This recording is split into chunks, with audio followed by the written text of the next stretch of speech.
साबिक वजीर खारजा शाह महमूद कुरैशी अपनी ही पार्टी पर बरस पड़े। 2018 में मेरे खिलाफ पार्टी ने साजिश की। शाह महमूद कुरैशी की जानिब से कहा गया, उन्होंने कहा कि 2018 में एमपीए की सीट पर मुझे पीटीआई ने इलेक्शन हराया। अगर मैं एमपीए होता तो पंजाब की ये कैफियत ना होती।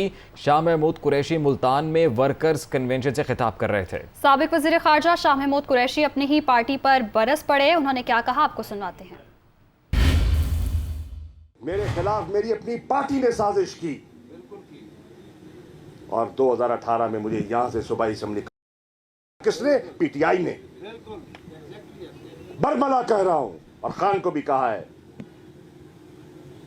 आज पंजाब की यह कैफियत ना होती अगर शाह महमूद यहां से एमपीए होता। 217 वालों जागो जागो। मुझे क्या फर्क पड़ा, मैं तो वजीर खारजा बन गया। तुम्हें फर्क पड़ा, तुम्हें फर्क पड़ा, मुल्तान को फर्क पड़ा, जनूबी पंजाब को फर्क पड़ा। अगर ये आपका अंदाज नहीं है सोचने का, गुजर जाएगा 17 तारीख, कोई फर्क नहीं पड़ता। मुझे लोगों ने कहा मत लड़ाओ जैन को, वाइस चेयरमैन का बेटा हार गया, बड़ी बेइज्जती होगी। मैंने कहा नहीं, कुछ जंगें होती हैं जो लड़ी जाती हैं सिर्फ जीत के लिए नहीं।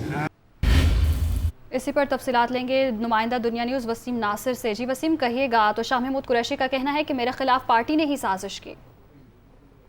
पीपी 217 की जो है वो इंतखाबी मुहिम जारी है और उसमें जो है वो शाह महमूद कुरैशी के जो बेटे हैं जैन कुरैशी, उनका मुकाबला है सलमान नईम से। और सलमान नईम ने जो है वो 2018 का जो इलेक्शन है वो शाह महमूद कुरैशी को तो जो है वो उसमें सूबाई असेंबली के जो इंतखाबात है उसमें जो शिकस्त दी थी उस पर जो है वो खुलकर अब सामने आए शाह महमूद कुरैशी। उनका ये कहना है वो अपनी ही पार्टी जो है वो पाकिस्तान तहरीक इंसाफ उस पर बरस पड़े हैं और उसको तनकीद का निशाना बनाया है। उन्होंने जो है वो जो कार्नर मीटिंग से खिताब करते हुए कहा कि मेरे खिलाफ जो साजिश हुई है वो मेरी पार्टी के अंदर से हुई थी 2018 में और मुझे 2018 का जो इलेक्शन है वो पीटीआई ने ही हराया था, ना कि मुखालफिन ने। और इसके हवाले से उन्होंने ये भी कहा कि इस बारे में मैंने बरमला जो है वो इमरान खान को भी बताया था और आज भी जो है वो आवाम को बता रहा हूँ कि 2018 का जो इलेक्शन है वो मुझे मेरी पार्टी के अंदर से ही हराया गया था। और शाह महमूद कुरैशी का ये भी कहना था कि अगर वो ये जो सीट है वो जीत जाते हैं सूबाई असेंबली की, तो आज जो पंजाब में ये कैफियत है कि